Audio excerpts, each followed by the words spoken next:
Yo, what's up, yo? Yan, sa araw na to, bibili tayo ng chicken, manok.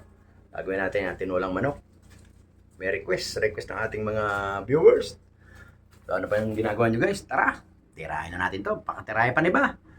Let's go! So yun guys, tara, tirahin na natin to. Pakatirahin pa ba? Yan. Yan ha. Lagyan natin ng mantika. Lagyan tayo ng mantika guys. Yan. Gigisan natin yung ating ayan ha, nagpainit tayo. Nalagyan na natin yung mantika guys. Ayan guys, ayan ha. Nagpainit tayo ng mantika guys. Ngayon ang gagawin natin, gigisan mo natin yung luya. Sunod natin yung sibuyas. Tsaka yung manok. Tapos, ayan na natin siyang takpan guys. Para medyo maluto yung manok. And guys, mainit yung mantika.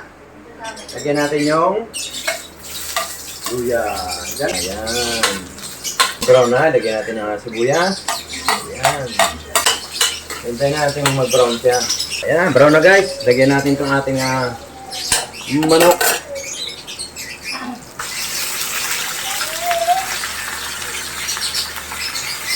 Kamay lang natin guys.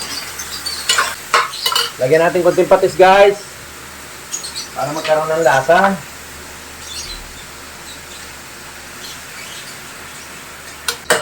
Takpan natin guys ha. Takpan natin. Alright. So yun guys. Nakita nyo na guys ha. Paano yung technique ng pagluto ng tinolang manok. Hayaan mo lang siya takpan doon. Para hinaan natin apoy guys. Masunog yung manok. Para mapalambutan natin yung manok doon sa sarili niyang katas.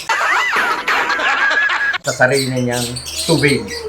Ngayon, pag nagkaroon na ng mamaya, pag ano natin may wala ng tubig, yung saka natin lagay yung papaya at sayote. Alright. Shout out time!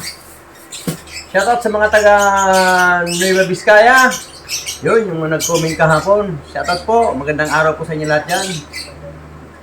Sa mga taga Baguio. Shoutout po sa Ilocos. Shoutout sa mga buong Visayas, Nueva Vizcaya, Nueva Ecija. Yan. Shoutout po sa inyo lahat dyan. Magandang araw. Lalo dyan sa Northern Sama. Shoutout po. Magandang umaga. So yun guys. Tara, tingnan natin. Ayan o. Sakpo. Ayan, kumatas na guys. Ayan, malapit ang matuyo yung yung sabaw. Pinakatas niya. Lagyan na natin tong ating papaya, sayote, pinagsama ko na. Lagyan na natin guys. Checkin nyo lang na dapat yung hugasan. Ayan guys ha. Ngayon guys, ito gagawin natin yan. Lalagyan na natin siya ng magic sarap. Ano? Yan! Saka natin tatakpan ng mga 1 minuto lang guys. Para lumambot lang yung ating sayote. Alright! So yun guys, tara, tingnan na natin. Yan! Woo! Naku, wala na! Wala nang wala nang sarsa. Tingnan natin malambot na yung Yan. Pwede na guys. Haluin na natin guys. Yan. Baka masunog yung manok. Diba? Wala nang sabaw. Diba? Lagyan natin siya ng tubig. Pwede rin siyang sabaw ng sinaing. Pwede rin. Kung gusto nyo. Optional lang naman yung tubig. Pero kung tatanungin nyo, mas gusto ko yung sabaw ng sinaing. So, tara guys. Lagyan na natin.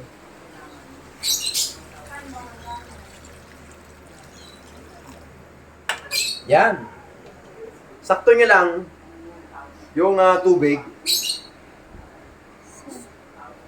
Sakto lang doon sa manok at saka sa sayote. Yan, ganyan lang. Ngayon, pag medyo kulang pa, lagyan nyo pa ng konti. Yan. Yan. Ayan, tama na yan guys. Tapos, lalagyan natin ng Nor chicken. Yan guys, oh. Yan. Saka natin guys tatakpan. Yan. So yung guys, tingnan na natin kung okay na. Yan.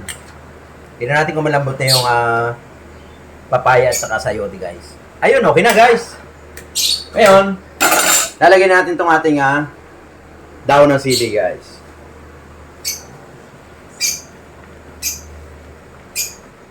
Yan. Tapos, titikman natin guys kung okay na. Ngayon, pagka medyo matabang pa, pwede kayo maglagay ng asin. Pero sa akin, okay na to guys. Tikman natin guys tikman natin. Sarap! Kulo lang ng konting asin guys. Lagyan natin. Salubungin natin ng asin konti. Yan Alright! Mamaya, patay na natin yan. Kasi baka malabog yung dahon ng sili. Yan natin Okay na. Naku, napakasarap talaga. Grabe. Yun. Very good. Sarap. Takpan na natin. Mamaya, patay na natin yan. Luto na yan. Alright guys. Kung nagustuhan niyo yung luto ni Daddy Grips na tinulang manok, na napakasarap, minana ko sa aking biyanan. Dahil kung hindi nyo natatanong yung biyanan kung masarap magluto talaga, halos lahat taga rito, tinatawag siya para magluto. Doon ko natutunan, ang dati helper niya na ako. So yun guys, napakasarap. Tikman nyo, subukan nyo. Hanggang dito lang guys. Maraming salamat po. Thank you. Mag-ingat pa lahat. Bye-bye.